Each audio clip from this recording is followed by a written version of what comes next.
Now, most people think of the Weber Smoky Mountain as a slow and steady smoker. The water pan is in place, low temperatures, indirect cooking.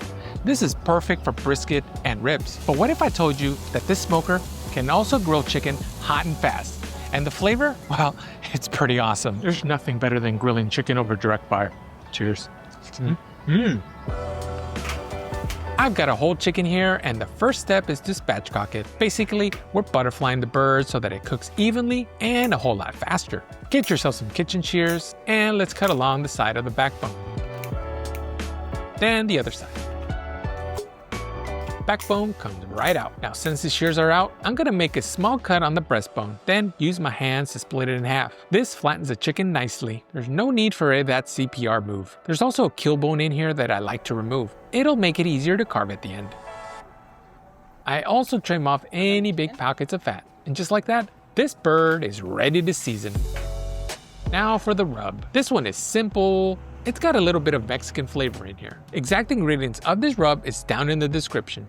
What's in the rub? Well, it's got some ANCHO chile powder, but don't worry, it's not spicy. Then some coriander and cumin, and then our usual suspects, a little garlic, black pepper, and a touch of seasoned salt. Normally, a good rule of thumb is about a half a teaspoon of kosher salt per pound of chicken, but since I'm using seasoned salt here, I scaled it back to about a quarter teaspoon per pound. That way, we don't overdo with the salt. I'm gonna go ahead and season this chicken. A little bit under the skin, on top of the skin, everywhere. I measure the salt so I know if I use all of this rub, the bird is gonna be seasoned just right, so don't hold back. Now, one little trick here, I'm gonna make a small slit on the skin by the leg, and then tug the drumstick right into it. I'm gonna repeat on the other side. This keeps the legs tidy and secured as the chicken cooks. Now, if you don't do this, once the chicken is cooked through the thighs and the legs, well, they tend to fall apart, and flipping or moving the bird just gets a little messy. Now, if I would have been a little smarter, I would have tucked the wingtips right back in there too, and that keeps them from burning up on you.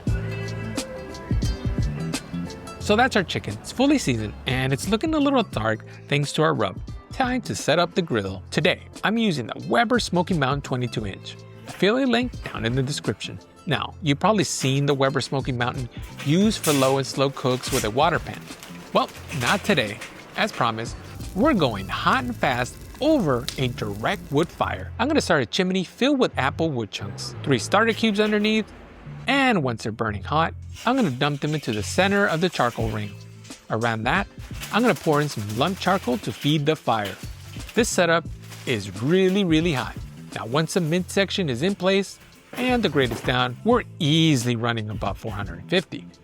Now that's hot enough to sear, but with just enough distance between the fire and the cooking grate, the chicken is not going to burn on the outside before cooking all the way through. But you will get a little bit of char, but it's going to taste pleasant, and it's not going to taste bitter at all. I'm going to give the grate a quick spray with cooking oil to prevent any sticking. And now we're going to go skin side down. This is a presentation side, so we want that skin crispy and golden. Cover goes on, and the fire is running clean. No billows of heavy smoke or bad smoke. If your fire looks dirty, just crack the access door and let it breathe. Clean fire equals clean flavor. Now, one warning. This is not a set it and forget it type of deal. Nope, this is direct grilling at a very high heat. Do not walk away. I'm flipping every 5 minutes or so, and after the first flip, wow, that color already looks amazing. It looks great thanks to that ANCHO chile rub. Now, normally, a spatchcocked chicken of this size takes me around 90 minutes cooked on the indirect side, but running hot like this, we're probably looking at 45 to an hour. But every 5 minutes, make sure to flip. Move the chicken around the grate, rotate it so that it cooks evenly. This is the Weber Smoky Mountain showing off its other side. They probably should call it the Weber Grilly Mountain or the Weber Hot and Fast Mountain. You know, something like that. This is not just a slow smoker, it can absolutely grill. And you will really love the wood fire flavor. Now, a quick side note, this is just another way people could grill hot and fast on the WSM. You do that by taking out the whole middle section, dropping in the cooking grate right on top of the base, and basically it turns it into a 22-inch Weber kettle, but a lot shorter. They call this the Death Star mode because when you put the lid on, it looks just like the Death Star. But today, we're running with the midsection in, which is better because there's more distance between the charcoal and the chicken, so it's gonna cook a lot more evenly. All right, back to our cook.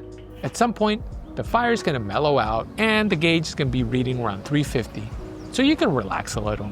The The chicken is not going to burn as fast, and you can leave the lid closed a lot longer.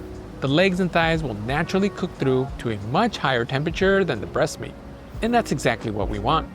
Now for breast meat, I'm aiming for around 150 to 155.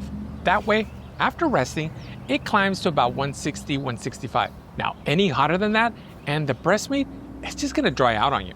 Now for the legs and thighs, I want them up to the 175 to 180. Dark meat needs a little bit more heat to render its fat properly, and that's when it's most juicy and most tender.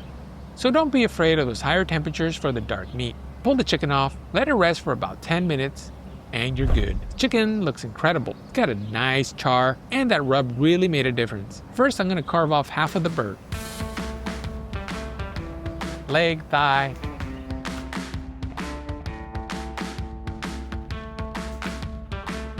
Slice off the breast. And now the first bite. Now which piece do you grab first? I'm gonna go for the chicken breast this time.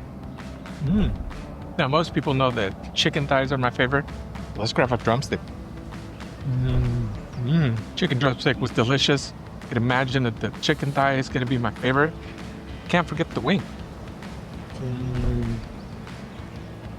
Nice crispy skin. Now, the wife and I are gonna eat half of this chicken today, but the other half, I'm gonna go ahead and pull all that meat right off those bones. And if you ever find yourself with some leftover grilled chicken, check out this next video.